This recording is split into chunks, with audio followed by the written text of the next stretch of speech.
Et si on parlait de Koh-Lanta maintenant, avec Mike Perez.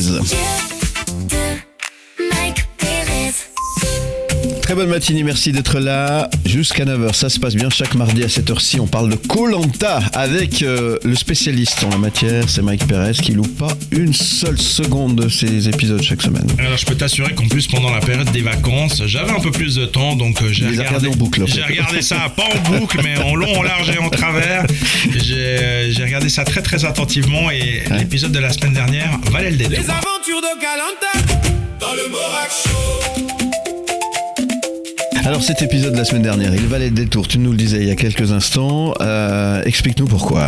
Parce qu'il y a eu la réunification déjà, ça a surpris tout le monde, ça a pris tous les concurrents de cours, ils pensaient que ça allait intervenir d'ici 1 à 2 semaines, et là tout d'un coup effectivement ils apprennent au début de l'épisode que la réunification se ferait à l'issue de l'émission. Alors il y a quand même d'abord eu une épreuve de confort, il y avait encore donc les deux équipes, les jaunes contre les rouges, ce sont les jaunes qui ont remporté facilement cette épreuve de la planche à bascule. Ils ont eu droit à un petit festin, un petit gueuleton, ça leur a fait du bien, ça fait toujours du bien par là où ça passe quand t'es à Koh-Lanta de pouvoir manger. Tu m'étonnes. Quelques nuggets en l'occurrence, voilà, pourquoi pas. Ça leur a fait du bien, nuggets, cheesecake, limonade, le menu royal sur une île.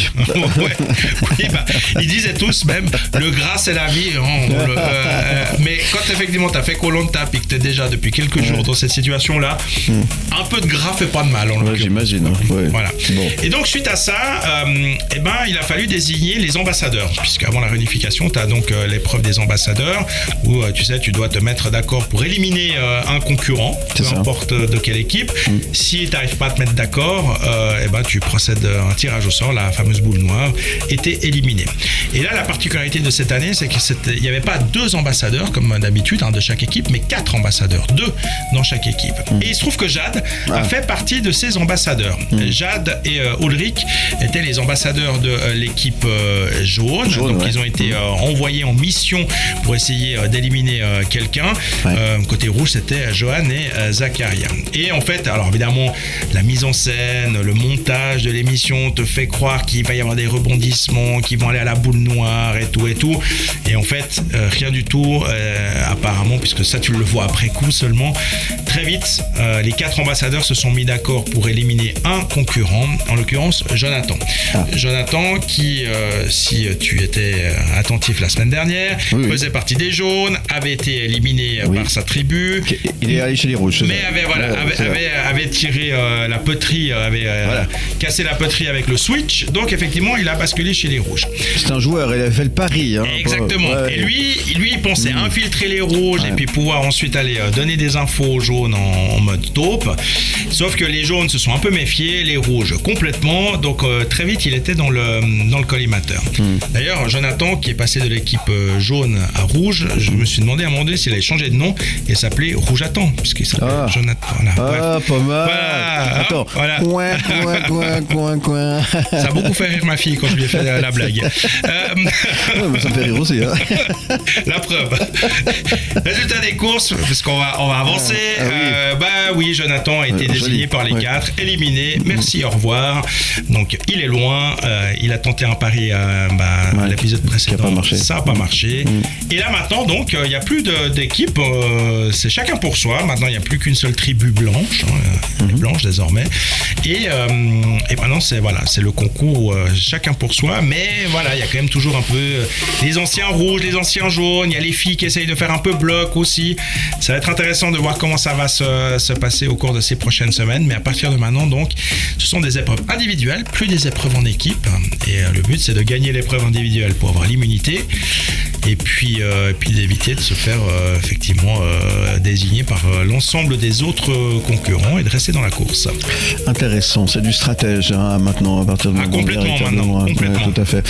Eh bien merci pour ces infos et on tient les pouces bien sûr à Jade dans cette aventure et pas notre Jade à nous.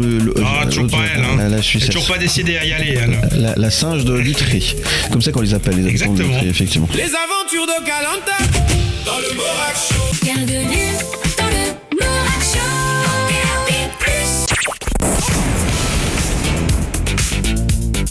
Découverte.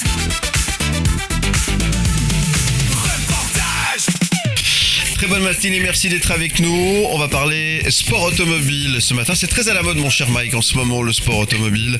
J'adore ça. Oui. C'est normal que je te propose de parler de tout ça. Ah mais moi ça me va très très bien. On va parler de la 59e édition du Slalom de Bière qui aura lieu les 25 et 26 avril prochains du côté de Bière, comme son nom l'indique.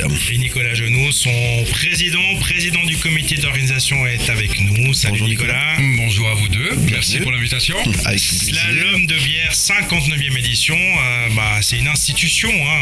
Ah oui. Tout le monde a déjà au moins une fois entendu parler de cette manifestation. Alors elle existe depuis 1966, donc oui, j'espère que en tout cas la région vaudoise a déjà entendu parler de cette édition. Ouais. Bah oui. Là on va sur la 59e édition et puis on croise les doigts déjà pour l'année prochaine. Alors ça on l'évoquera après. Parlons déjà de ce qui Ouais. va se passer ce week-end, samedi et dimanche. Alors en termes de participation, vous êtes assez tranquille parce que les concurrents, ils se sont pressés au portillon. Alors, juste, on est complet pour la deuxième année de suite, parce que c'est la deuxième année qu'on propose 2 manches du championnat suisse. Donc cela veut dire qu'on laisse la possibilité aux locaux et aux nationaux de rouler les 2 jours.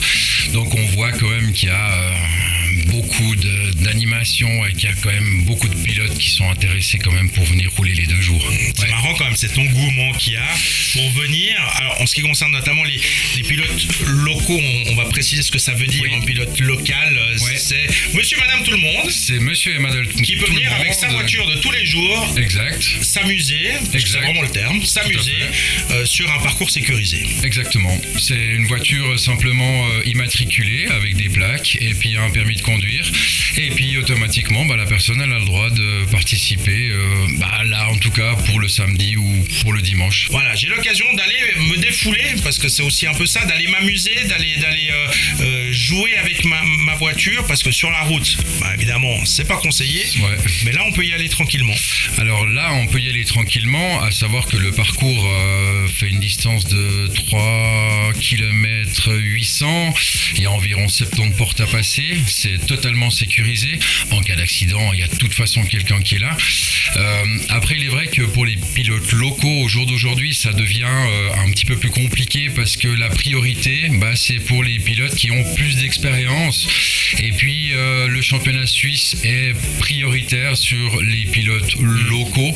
Donc, ça vient depuis quelques années, mais c'est une chose qui, j'espère, va continuer dans le temps. Mais je pense qu'un jour, la catégorie locale ne va plus exister. Bon, j'aimerais juste qu'on revienne sur le fait qu'on peut arriver comme ça avec sa voiture et puis pouvoir participer. Mais j'imagine il y a un petit contrôle technique quand même avant. Et puis au cas d'accident, comment ça se passe alors ? Alors, il y a un contrôle technique. En fait, c'est comme le service automobile. Quand vous allez passer votre expertise avec votre voiture, le contrôle technique est dirigé par l'ASS, donc l'Autosport Suisse, et le pilote doit avoir un minimum d'équipement, c'est-à-dire une combinaison et un casque. Ah, il faut avoir un casque. Tous les deux doivent être homologués depuis Voilà. une certaine année, bien entendu. Et puis après, le pilote, du coup, a le droit de prendre le départ jusqu'à l'arrivée. Et en cas d'accident, bien entendu, il y a des commissaires qui sont au bord de piste. Et puis, il y a également une assurance qui couvre en cas d'accident grave. D'accord. Ok. Donc ça c'est pour la partie participants, on va dire, mais l'autre partie qui est très importante, c'est les spectateurs. Et ça c'est aussi quelque chose qui marche bien, les gens viennent répondre présents. Alors, depuis 2 éditions, on tourne à environ 6000 spectateurs pour les 2 jours. Il y avait toujours une préférence pour le dimanche parce que les voitures vont un petit peu plus vite vu qu'elles roulent pour le championnat suisse. Au jour d'aujourd'hui, les 2 jours sont possibles avec ces grosses cylindrées. Et il est vrai qu'au niveau des spectateurs, il y a plus de monde le samedi, maintenant que le dimanche. Mais il y a un parking public, il y a des food trucks, il y a la possibilité de prendre des boissons. Donc rendez-vous samedi et dimanche. Samedi et dimanche. Ça commence tôt le matin. Alors, dès 6h45. La remise des prix, c'est 18h45 si tout va bien. Pour samedi et pour le dimanche, c'est les mêmes horaires. Merci Nicolas Genoux. en Merci tous les à vous, cas. c'est Il y a un gentil. site internet où on peut avoir plus d'infos ? Oui, slalom de bière.ch. Tout simplement. Exact, tout simplement. Voilà. Et ben c'est noté, tous à bière ce week-end, les 25 et 26 avril. À très bientôt. À très bientôt. Merci beaucoup. Merci à vous. Bienvenue dans le Morak Show. DAB+, le monde de la télé avec Pal de Gomme. Très bonne matinée, merci d'être avec nous. C'est Pal de Gomme qui nous a rejoint, à qui j'ai passé un petit coup de fil ce matin encore pour nous parler d'une autre grande bande dessinée qui nous fait découvrir cette semaine. Bonjour Pal. Mais bonjour Philippe, bonjour tout le monde. Les coups de cœur de la semaine. Pal, c'est la deuxième BD cette semaine que vous nous faites découvrir et c'est une autre grande BD selon vous dire. Ah oui, pour moi c'est un des plus grands héros de la bande dessinée western. Je vous parlais de Lieutenant Blueberry. En fait, le livre, la bande dessinée est sortie, s'appelle Sur la piste de Blueberry. Et c'est d'après Jean-Michel Charrier, le scénariste, et Jean Giraud, le dessinateur. En fait, quand on parle de Blueberry, c'est le plus grand nom, en fait, un des plus grands personnages du Far West. Et là, ce qui est impressionnant dans cette bande dessinée, c'est tous les grands noms, en fait, de la bande dessinée lui ont rendu hommage. Il y a 29 auteurs qui se sont réunis pour dire, voilà, on va parler d'une partie de la vie de Blueberry, celle que l'on ne connaît pas, c'est-à-dire qu'ils sont imaginés aussi bien l'enfance que de voir Blueberry vieux. Et c'est vrai que dans les 29 auteurs, je ne vais pas vous donner les 29 auteurs, mais il y a quelques auteurs qu'on connaît très bien. Il y a Dominique Bertaille, Michel Blanc-Dumont, il y a Blutch, il y a Al Coutelis, il y a Mathieu Laufray, il y a Marini, dessinateur suisse. Il y a Ralph Meyer, il y a aussi bien Félix Médet, Olivier Taduc. Et c'est vrai qu'on va vraiment se plonger depuis le début en fait de son enfance jusqu'à le voir vieillir. Et chacun a pu dessiner en fait ces pages. Et c'est vrai que c'est génial parce qu'il y a 126 pages où c'est vraiment du pur western. Et pour quelques mots en fait, pour savoir qui était en fait Blueberry, il s'appelait au départ, le personnage s'appelait Mike Steve Donovan. Il est paru dans les pages du journal Pilote en fait le 31 octobre 1963. Et c'était Jean Giraud qui était un des plus grands dessinateurs de bande dessinée au monde, parce qu'il a même travaillé sur le surfeur d'argent en fait, de Marvel. Et le scénariste, en fait, c'est Jean-Michel Charrier. C'est lui qui a aussi écrit Buck Danny, Les Chevaliers du Ciel, Tanguy la Verdure ou Barbe Rouge. C'était deux génies. Ah oui, c'est deux génies de la bande dessinée. Et c'est pour ça, je crois que le personnage reste autant dans l'histoire de la bande dessinée. Et en fait, la première histoire, c'était vraiment un personnage qui était créé comme ça, c'est-à-dire que c'était un anti-héros, et d'un seul coup, il est devenu en fait le plus grand personnage du western en bande dessinée. C'est sorti chez qui ? Alors, c'est sorti aux éditions d'Argo. Puis en même temps, je voulais vous dire, c'est que la BD est sortie pour les 60 ans du premier album qui s'appelait Fort Navajo.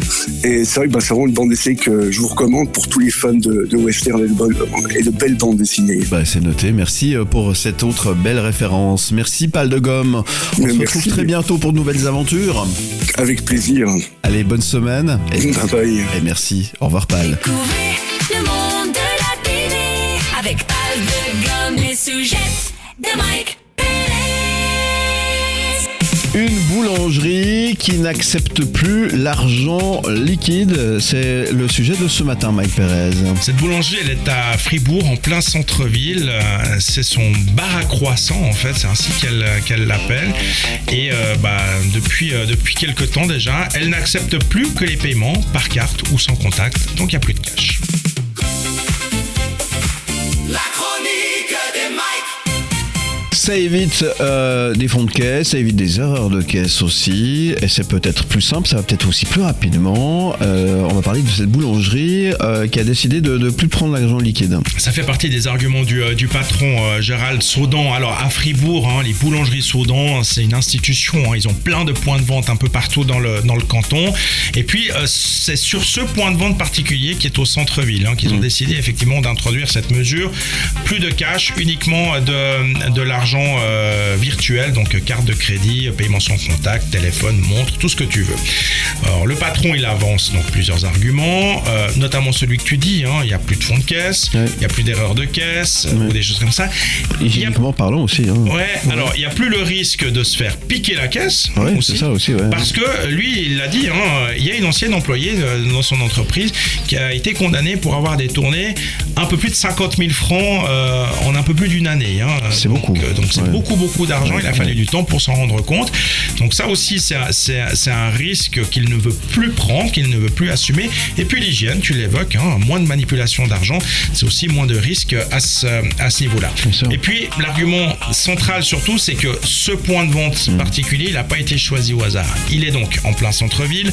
Sa clientèle, elle est jeune, elle a entre 18 et 35 ans. C'est pas la clientèle traditionnelle, je dirais, tu sais, qui vient prendre son café à 9h ou bien prendre sa tresse le dimanche matin, tu vois. On est vraiment dans une clientèle qui est de passage, qui prend juste un petit truc vite fait et qui, dans l'immense majorité des cas, paye déjà de toute façon avec une carte et pas forcément avec du cash.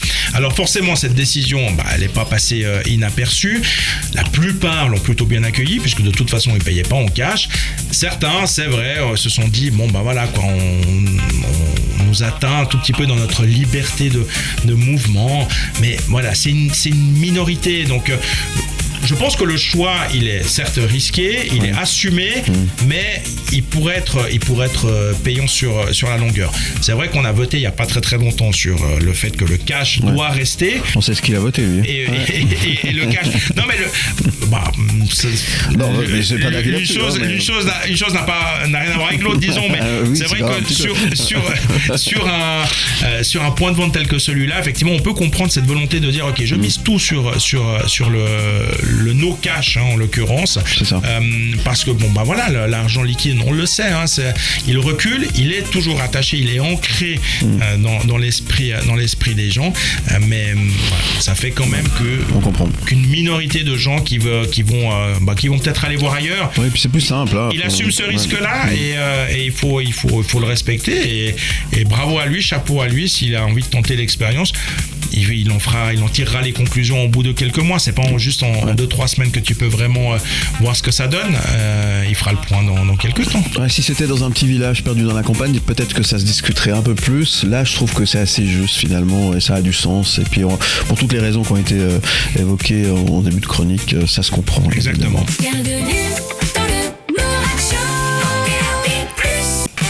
Bienvenue sur la première matinale multidiffusée de Suisse romande. Très bonne matinée, merci d'être avec nous. C'est Vanny qui nous a rejoint ce mardi matin. Bonjour Vanny.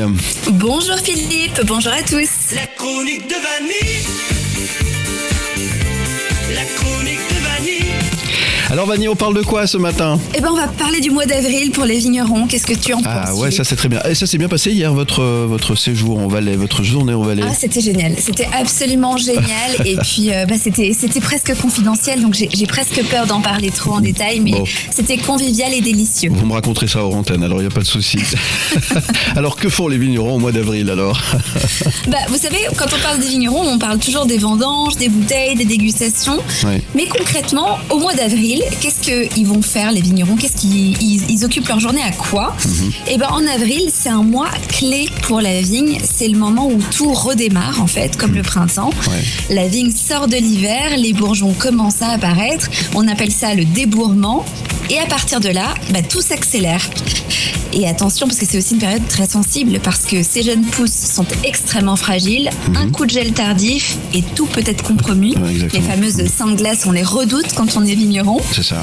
C'est pour ça que certains vignerons passent des nuits entières à surveiller leurs parcelles. Ils allument des bougies, ils utilisent des systèmes pour protéger la vigne du froid. Et en parallèle, il y a aussi beaucoup de travail manuel. On attache les branches, on nettoie les ceps, on prépare la vigne pour guider sa croissance. C'est un travail de précision, presque chirurgical, où chaque geste compte pour la suite de la saison. Et puis, il y a quelque chose d'assez beau dans ce moment-là, c'est que tout se joue maintenant, mais rien ne se voit encore vraiment. Le vin de demain commence ici, dans ces petites pousses discrètes, dans ce travail minutieux, souvent invisible, souvent silencieux. Alors la prochaine fois que vous allez ouvrir une bouteille, pensez au mois d'avril. C'est là où tout a commencé et c'est souvent là qu'on va déterminer aussi comment sera l'année pour la vigne. C'est ça, effectivement. C'est bien parce que c'est important de rappeler ces petites choses auxquelles on ne pense pas forcément d'ailleurs. Et c'est vrai que ce mois d'avril est un mois clé, effectivement. Merci pour cette piqûre de rappel, ma chère Vanny. Mais de rien, Philippe. Merci à vous et merci aux auditeurs pour l'écoute. Avec grand plaisir, on se retrouve bien sûr demain avec grand plaisir pour parler vin encore avec vous, bien entendu. On vous retrouve également sur votre podcast. Je vous laisse faire la promo. Et devinez de quoi on parle sur mon podcast, Philippe. De vin. Voilà, sans surprise, il y en a plus. C'est La Goutte Podcast. Vous pouvez le retrouver sur toutes les plateformes en ligne et puis également sur YouTube. Voilà, et puis sur Formidable Plus, vous retrouvez également les podcasts de ce que vous avez entendu dans l'émission, en plus des best-of le week-end sur votre radio préférée. Merci Vanny, on se retrouve demain à la même heure. À demain. Bye. Bienvenue dans le Mourak Show. Les bons plans de Philippe. Les bons plans de Philippe. Open Air Festival. J'ai eu l'occasion de rencontrer pour vous Mélanie Reynard qui fait partie du comité d'organisation du Open Air Festival qui se déroule du côté d'Avenches tout prochainement. J'ai eu l'occasion d'échanger avec elle, vous allez pouvoir l'entendre et on a parlé notamment ensemble de la programmation de cette édition 2026. Bonjour, comment ça va? Ça va bien et toi? Merci d'être là avec nous pour nous parler du Avenches Open Air qui se déroulera cette année les 28, 29 et 30 mai du côté d'Avenches, comme son nom l'indique évidemment. Bel événement, 3 jours de pure folie avec une belle programmation. Oui, alors une programmation bien complète. Le jeudi soir, l'entrée est gratuite et pour vendredi et samedi, on a des belles têtes d'affiche. Donc pour pas cher, des bons concerts. Alors, on parle du jeudi soir? Allez, on y va. Les Sales Gosses, c'est un groupe cool. Mais il n'y a pas que. Il y a Bob & Co, il y a Wild Down et il y a aussi, en fin de soirée, DJ Nico et ses amis. Au niveau du style de musique, on reste dans une ambiance assez rock. Hein. Oui, on est rock. Je pourrais pas dire métal, on est plutôt sur quelque chose qui est passe-partout et super agréable à écouter. Le vendredi, Tafta qui est annoncé pour la soirée du vendredi notamment. Oui, alors Tafta, on les attend avec grande impatience. C'est quand même des sons qui ont bercé pour certains leur jeunesse. Donc en plus c'est un groupe de chez nous, donc ça vaut vraiment la peine de les découvrir. Ils reviennent, hein. C'est dingue, on entend nouveau parler d'eux en ce moment et ça fait super plaisir. Quoi d'autre pour cette belle soirée? Les Black Shoes Bottom, les filles sur scène? Et oui, il faut. Ça donne une autre dynamique. On a toujours en fin de soirée DJ Nico et The Groundchecker qui est franchement un groupe un peu coup de cœur pour moi. Je les ai découverts avec le line-up et franchement aussi c'est un réel plaisir aux oreilles. Eh bien ça c'est pour la soirée du vendredi. Et puis le samedi soir, alors là ça va encore envoyer du steak, comment dire. Oui, voilà, là on part pour aller boire de la Guinness avec les Rimjack. Ensuite on a les Green Ducks, les Tortilla Flat, Metallic Kids, ça c'est pour les enfants, c'est vraiment chouette. En plus ils passent à 17h donc sur place, étant donné qu'il y a de quoi manger, boire et même se faire tatouer, ça vaut la peine d'y faire un petit tour. Le mot d'ordre c'est peut-être réserver un petit peu à l'avance, qu'est-ce qui est conseillé? Alors on a les billets en ligne sur Ticket Corner ou sur avencheopenair.ch, il y a toutes les infos directement sur le site, même les réseaux sociaux. N'hésitez pas évidemment à aller faire un petit tour. Celles et ceux qui pensaient qu'il se passait plus rien à Avenches, toi qui fais partie du comité d'organisation de cet événement. Ah oui, alors ça vit et puis on est dans l'optique que ça dure sur les années. Alors c'est pas dans les arènes, mais on fait quand même briller les arènes d'à côté. Les 28, 29 et 30 mai prochains, tous à Avenches pour le Avenches Open Air Festival, un événement à ne manquer sous aucun prétexte, vous l'avez compris, Ticket Corner. Et puis sur le site internet, je te laisse redonner l'adresse. avencheopenair.ch. Merci. Merci, bonne journée. Les bons plans de Philippe. Les bons plans de Philippe. Les coups de cœur, gastronomie. Les coups de cœur, les coups de cœur. Sans plus attendre, on retrouve Monsieur Goemio, Suisse romande. J'ai nommé Monsieur Knutschwander. On va parler gastronomie. Bonjour Knutschwander. Bien le bonjour. Partez à la découverte des plus belles tables des Suisses romandes. Alors Knut, aujourd'hui, où nous emmenez-vous? Je vous emmène en Lavaux, plus précisément à Grandvaux, à l'auberge de la Gare. Parce que l'auberge de la Gare, figurez-vous, pour moi, c'est un petit peu l'auberge idéale. J'aime beaucoup, je suis un être un peu du passé parfois, donc j'aime beaucoup les endroits qui ont eu une atmosphère d'autrefois. C'est donc une très jolie maison qui est juste derrière la gare de Grandvaux, qui est entourée par les vignes, qui a une très jolie pergola, qui a une très jolie véranda, et tout ça face au Léman. Donc un très joli endroit qui a été, je trouve, très bien rénové, parce que, eh bien voilà, si j'aime les choses un peu d'autrefois, j'aime quand même bien que ce soit un peu actuel aussi.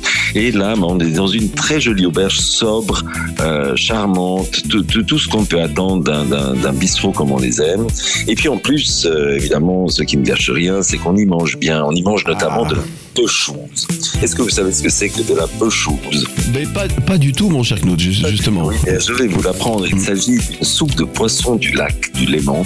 Et eh bien, cette peu-chose, ça vaut la peine d'aller à Grandvaux, ne serait-ce que pour manger ce potage. Mais il y a plein d'autres choses. Quoi qu'il en soit, coup de tonnerre en début d'année, l'année passée, c'était encore des fins d'année passée, Philippe et Raymond de Delessert, qui depuis des années faisaient vivre cette auberge, sont partis. Okay. Malheur. Eh bien non, ce n'est pas un malheur, parce qu'ils ont l'excellent bon goût d'avoir transmis leur auberge à leurs équipes, les équipes qui les ont suivis depuis des années, et puis qui, avec beaucoup de professionnalisme et d'enthousiasme, continuent à animer cette auberge panoramique. Donc la peu-chose, je vous rassure, est toujours là. Donc vous pouvez découvrir cette jolie soupe de poisson. Il y a aussi, à cette saison, il y a de la dent de lion, lardon, il y a des perches idéalement saisies avec une petite sauce tartare maison, et puis des frites qui sont elles aussi maison et croquantes et bonnes. C'est un vrai bonheur. Et puisqu'on est au printemps, eh bien, il ne faut pas se priver d'aller déguster le risotto au mori, même s'il n'y a pas des tonnes de mori, ça il faut le dire, dans ce plat. Eh bien, le riz, lui, il est parfaitement al dente, les goûts sont là. Et puis on peut terminer par une jolie glace, par exemple. C'est une magnifique adresse. Très bien, vous avez dit la peu-chose, hein, j'ai noté, hein, c'est ça, hein? La peu-chose, exactement. C'est noté. Merci Knut Schwander. Vous avez une fois de plus mis le goût à la bouche, hein, comme on dit. Ça donne envie. Eh bien, je m'en réjouis. On se retrouve demain, Knut. Merci beaucoup, une belle journée à vous. Et puis évidemment, on vous retrouve également en podcast sur Formida Plus. Bon appétit. Partez à la découverte des plus belles tables des Suisses.